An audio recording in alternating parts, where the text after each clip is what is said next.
Well, hello everyone, and welcome back to my channel. And if you are not familiar with the channel, this is your first time on here, please do make sure you subscribe because subscribing is for free. Okay, support your girl. All right.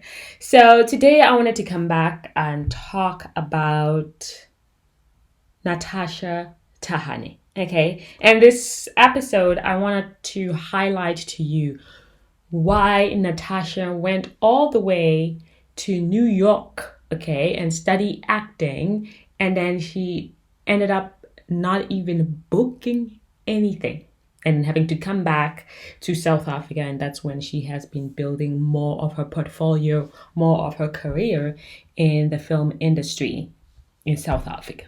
Okay, so yeah, you guys know all the story. I'm not gonna give you all the backstories and all that stuff. You all know that Natasha went to New York and actually studied acting at the New York Film School.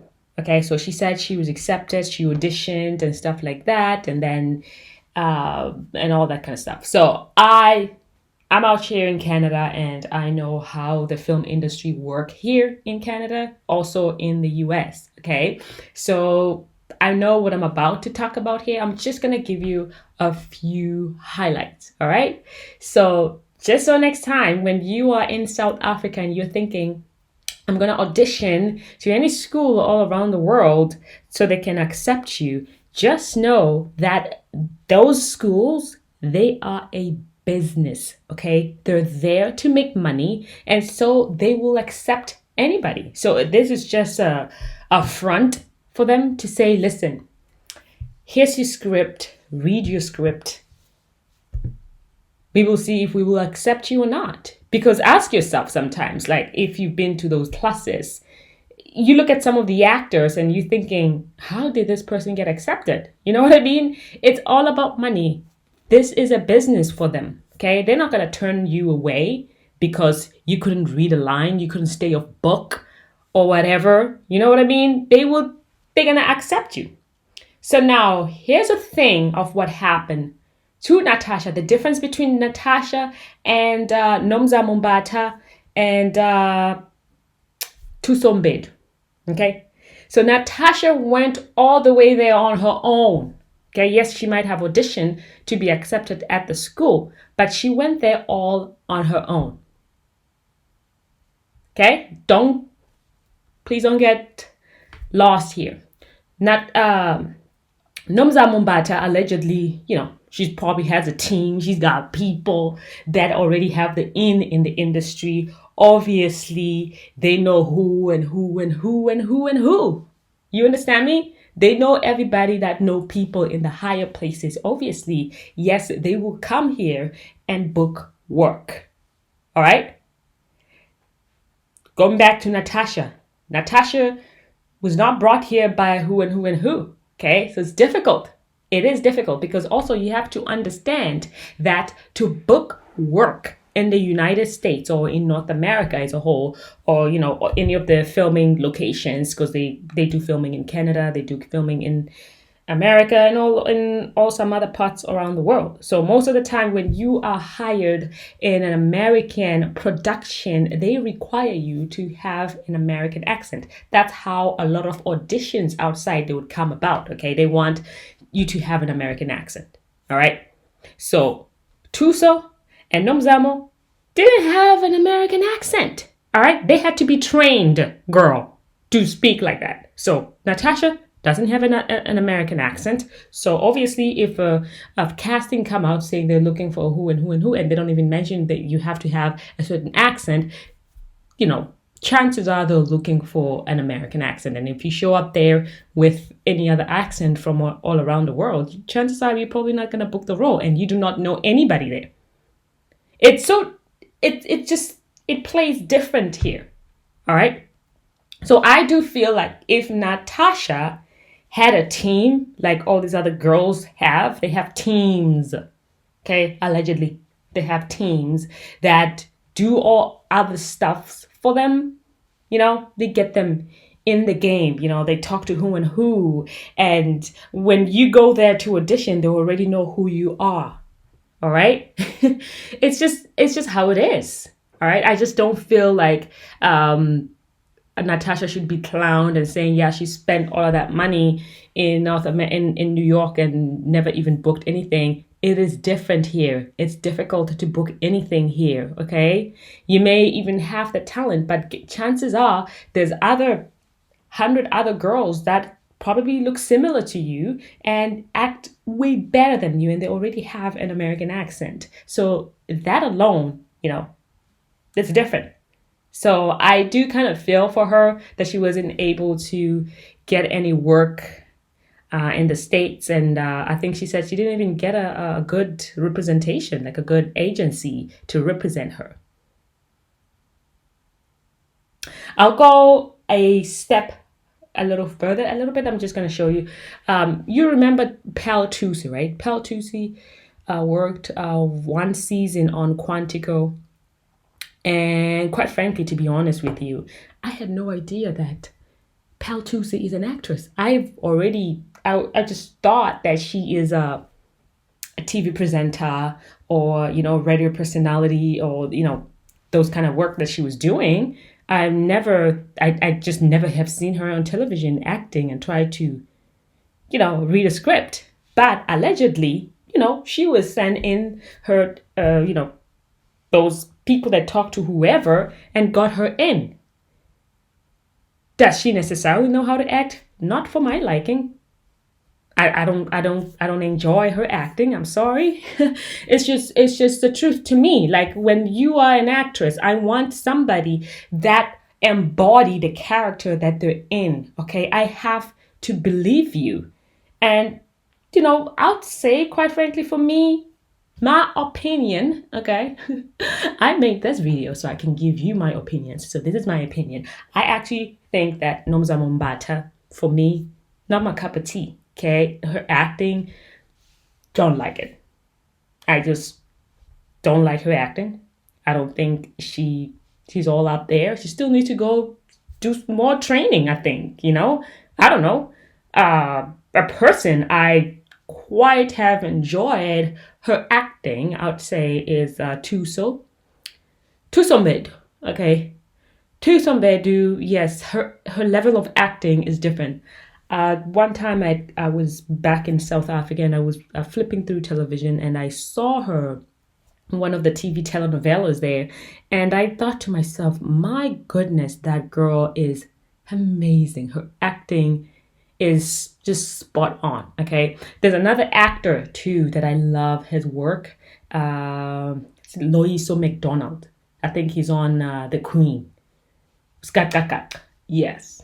That guy, his acting is top notch. He's so good at what he does. Okay. Look at how he acts and look at other people. He is different. All right. There's a way that he just does his characters. It's just like he makes me believe that's him. You understand? Now that's a good actor. Do I feel like Natasha is a good actress? I think she's okay. She's an okay actress. Just like what's her face? Nomza Mombata. She's an okay actress. And it's unfortunate that she went all the way and was unable, to bag any job, but I do feel like she did like deserve it. You know what I mean? And that also, again, to me, I do feel like in South Africa, this is just my opinion, and I'm talking about what I've seen. I may be wrong, but you tell me what you think. Okay. I notice a lot of who they choose to push. Okay. Do you understand what I just mean? Like, they choose who they want to push in the game and leave some other people behind. Okay? Like, Nomza Mombata, they choose to glorify her. They choose to push her forward. She's like the queen. Okay? Like, everything, everywhere you go, Nomzamo this, Nomzamo that. Are there other actors that can do the job? Hell yeah. and in South Africa. Tons. Talented actors. Talented. Okay. But because of how things are done in South Africa, they just choose who they want to push, and I feel like they choose to push her. Yeah, like you remember how jealous she was. I still say that she was jealous, but I have to say allegedly. But we know what it meant. You know what I mean? That tweet that she tweeted when Tuso got that role, and I do feel like that had some jealousy going on there, and she had to let the world that yes, I auditioned for that part too. I didn't get it, and yes, he didn't get it because you were not good. I mean, that hurts, but that's the reality. Another thing too, I've always had a problem with in South Africa is this colorism. Like what I just said, who they choose to push. You know what I mean? They would sometimes choose to push somebody. Most of the time, the people that are being pushed the most are the ones that have, that curvaceous body and the light skin, some of them don't even have the talent of whatever they're being pushed for. But because, hey, they have to be shoved down our throat because they're beautiful. So, we have no other option but to accept them as, representation of whatever category of entertainment that they're entertaining in. It just breaks my heart, and it's everywhere. You look at on the YouTube streets of South Africa, most of YouTubers that they choose to push the most, it's Mihlali. Mihlali is the one in South Africa. Okay, there's no other makeup YouTubers allegedly in South Africa but her. Okay, just her. Okay, they put her on DSTV. Do anybody want to see a makeup tutorial on your television? I mean, come on, y'all, okay? Nobody have the time for that. Everybody knows how to put on a mascara. Everybody knows how to put on a gloss and whatever. Like, I mean, come on, it's 2021. Most people know how to do their makeup. And I've seen one of her makeup videos that was done on DSTV. I was shocked, girl. I was like, oh my God, somebody went and paid this girl to do this. Y'all better be ashamed of yourselves. I was like cringing. I just could not believe the level of not actually the arrogancy that I felt through that video, okay? The editing, just like fast forward everything. I mean, there's no thought in anything that was done on that video. And I was like, my God, I sat here for all these minutes and I lost my time. Never gonna get it back. I'm never gonna get that time back. I'm pissed off. I was pissed off at DSTV. I almost threw the remote out of the window. I was pissed off. Like who do they think they are? Okay? Who do they think they are? Why can't they go and push other YouTubers? But they choose to push her. Now you understand what I mean by who they're choosing to push, who they're choosing to shove down people's throats. Like that to me, it upsets me that you have to look a certain way to be successful. I mean, yeah, you don't even need a brain. As long as you're light skinned, you have curves, you're beautiful, put you in front of a camera, say whatever you want to say, and people will be giggling. Oh my God, you're so cute. You're so cute. Really? Is that what we do now? Is this what we spend all our time glorifying? Stupidity? Come on now. Come on. There's other I've seen other YouTubers on YouTube because before I do this I went and looked and I see there's tons of these girls, but most of them are dark skinned, so they don't get the recognition, they don't get pushed. Okay, they don't. Same thing as acting. There's a lot of dark skinned actors that are so freaking talented. Are they ever going to get pushed? No. Are they ever going to get pushed to be hired out here in North America? No. No. Because, they want to portray South Africa as, we only have this much of light-skinned people. This is what we have down here in South Africa. Again, I go back to YouTube. There's this is YouTuber. I think she's the biggest one this is my opinion of what I saw. Owami. Yeah, her name is Owami. My goodness, I am forgetting. Owami Hlongwane. That girl, she's been working. It's just like I looked at her views. Girl, like she has the most views, I feel. Okay. But most people don't even know about her in South Africa. Most people don't. All right. But if she was light skinned, hear me this.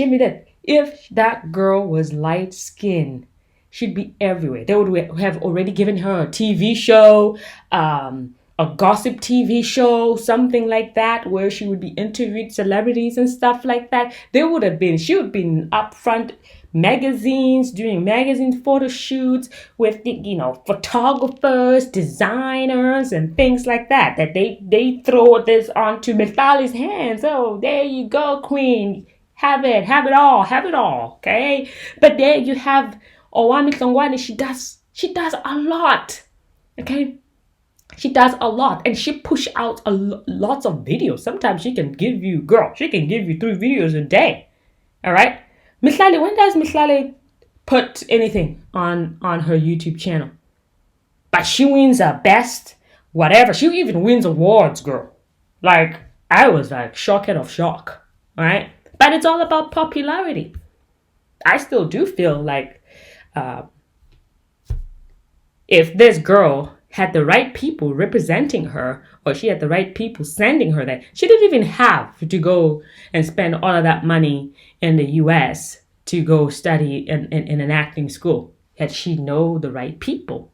But it seems to me she probably doesn't know the right people. Okay? Because if she know the right people, girl, all right? If she knew the right people, she'd be up there. She'd be up there. You would know about Natasha. She would be in some, good TV shows right now that are filming in the US or in Canada. Like, I mean, she'd be getting good stuff. But like I said, it's all about the people you know in South Africa. Who do you know? Who do you know that can, push your career to the next level? Unfortunately for her, that wasn't the case. So I don't know. What do you think, you guys? Like you have to tell me what you think about this whole situation. I still do feel like, colorism in South Africa plays a much bigger role than what people think. Won't be surprised to hear that there are celebrities out there that are dark skinned that are trying to bleach their skin. We've seen what Kanye Bao has done to her skin. Kanye Bao never used to look like that. Kanye Bao, yeah, she was a little light skinned, but not as light as she is today. Because society allows the people's minds that being beautiful, you have to be light skinned. You understand? And it's sad to see this happen in Africa, where the majority of people in Africa are dark skinned. So the few light skins that are there, they are glorified like gods. So that's why I feel colorism in Africa is worse than the rest of the world. That is my opinion. Your opinion might be something else. If your opinion is something else, let me know in the comment section. But I stand firmly that society has made us think that if you want to be beautiful, if you want to be accepted, if you want to just be successful, you have to be light skinned. You have to be having that beautiful hair, okay, beautiful eyes, makeup, all of that. It plays. It's It's not even only in the entertainment industry, it's everything. Okay. You could be going for a job interview, okay? Highly qualified, know what you do.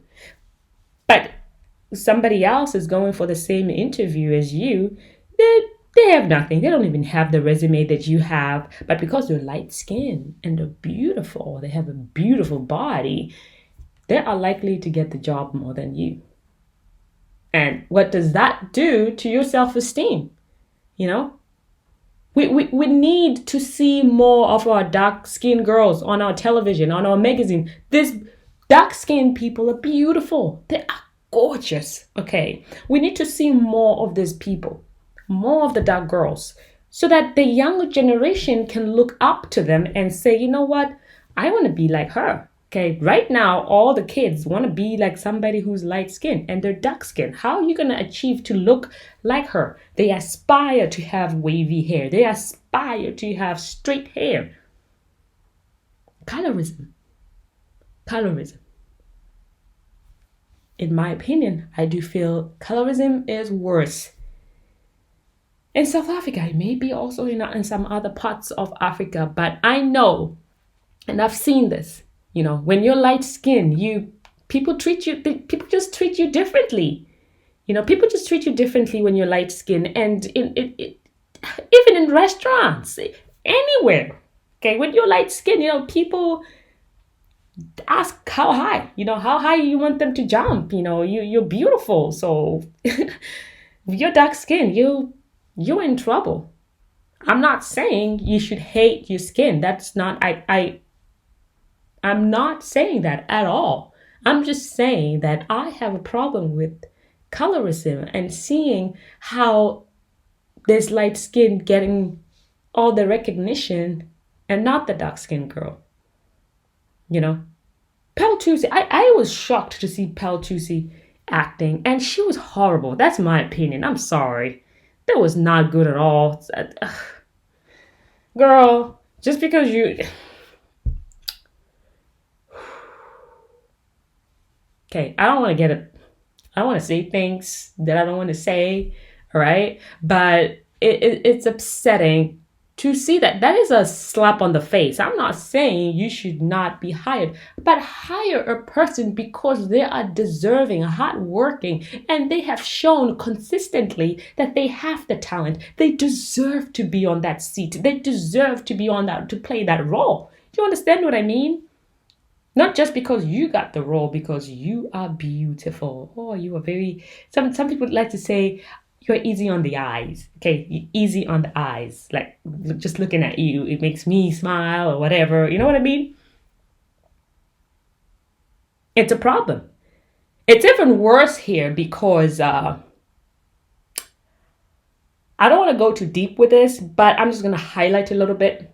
It's even worse out here in North America in a way that mixed race people, the mixed race people, are called Black. All right? When an audition goes out, if you're here, if you get ready, you want to work here, you want to come be a big Hollywood actress, this is what you're going to go through. This is what you will experience. You will see this and it will drive you insane. Okay, they'll put out an audition. They are looking for a African American. You go to the auditions, you'll see mixed race girls. Okay, they have the wavy hair. They've got beautiful eyes. Some of them have green eyes, and they claim themselves as Black. You understand? And then you, the full-fledged Black, you go there to go do the very same audition. Who do you think they're gonna choose? Don't worry, I'll wait. Who do you think they're going to go for? They're going to go for you, Black, with your afro hair? No. They usually go with a mixed race person. And that's why when you watch a lot of movies and TV shows, most of the time the lead roles are like from character 1 to like character 10 or character 5 or whatever. Those are the big paid. Those are like the number 1 actors. Most of them, if there's a Black person there, usually they're mixed race. Okay. they usually are a mixed race. I was I lived in South Africa until I moved here in 2013. To be honest with you, my first time hearing that a mixed race person was black was when I moved here. And I was shocked. I was like, wow, but you're not you have white and black, or black with whatever other race that you mix with, and that makes you a mixed race person, and you are beautiful, super beautiful. But for you to claim, you know, you're taking what a black person was supposed to have benefited for that. And that now I feel in Hollywood, because of that situation, they would rather prefer to give all the leading role to a mixed race person. And they say, yeah, we've hired a black person. There's a black cast. Unless if they are doing a history type of a movie or show or storyline or whatever like that, then that's when, if they want to go with full-fledged black actors, that's when you would see, like, you see where Tusombedu is acting in the show that she's in. Okay, I didn't watch all of it. I watched like a few episodes, but I didn't watch all of it. So yeah, even then, I saw a few mixed race people, but it's okay. As long as I see a lot of full-fledged black people, I'm happy for them. I'm like happy. Okay, great. All right. A friend of mine had told me, I think a couple years ago, they told me when they're working in casting, so when they receive a casting call, all right, receive a casting call, say they're looking for, like, they'll description of an actor that they're looking for, let's say African American and stuff like that, then the agency, they send out the mixed race actors first before they send out the black, like full-fledged black. You understand what I mean? They send the mixed race first to see if they will get the role. If they don't book, that's when they come back. Oh, should we reshuffle? They're gonna reshuffle, looking for the full-fledged black actors. You know what I mean? So why is that? Why is that happening? If we're all black, why are they being put in the forefront than others? So if you're coming from South Africa or from whatever country by yourself, wanting to come make it here, if you have the talent, come work and work and work until you get your recognition. But if you're brought by your team, okay, your team knows whatever team in Hollywood and stuff like that, yeah, in LA, I mean, like, you make it because of, probably you look more beautiful than somebody else who came there by themselves. And also, you also have to know how Hollywood works, okay? You notice most of the, especially female actresses or actors, doesn't matter, it's the same thing. Anyway, they usually love to hire them while they're young, especially in their 20s. You will work a lot. You'll get more roles, more gigs. You'll be working over and over and over again until you hit your 30s, and then it becomes dry, and then it becomes bad, and then your looks are fading. You don't look as young as you used to look. You don't look as beautiful as you used to look. So if you don't have the talent, many of those actors, you don't see them anymore. The only ones that survive is the only ones that just have the talent. It's undeniable. You can't deny their talent. But if you don't have the talent and all you're offering is your beauty, it's a different story. It's not easy to book work here. Like, she talked about doing like a one role and things like that she had auditioned for here. Like, I mean, it's not easy. It's not easy to even be sent to go audition for leading roles or like a guest star, or because it's different here. And yeah, like I feel like, had she known somebody and they had brought her here, yeah, she would have made it. She would have been in something right now. I don't know. You let me know. You tell me what you think. But colorism is a problem. It is a huge problem, and I don't know what we have to do. Put it aside and let people see you for who you are and what you do and what you bring to the table, not just your beauty. Yeah, we gotta move away from that. Like I hope things change in the future and things like that, but who knows. So that's all I have for you today. You let me know what you think. If you have experienced that, please do share with us on the comments section. And thank you so much for hanging out with me. And I will definitely be coming back with another video for you guys. And good night, good day. See you soon. Bye bye.